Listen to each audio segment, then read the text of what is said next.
In a dense jungle, a parrot named Polly was famous for mimicking sounds. One day, Polly heard a strange noise, a human snoring. Curious, Polly started practicing it. Nearby, a group of explorers set up camp. At night, they heard loud snoring and thought it was their friend, Bob. "Bob, you're snoring like a chainsaw," they laughed.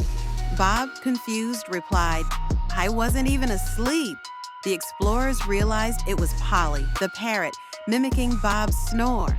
They burst into laughter, and Polly squawked, "Bob's a chainsaw!" Hit the like button, subscribe, and leave a comment to support us.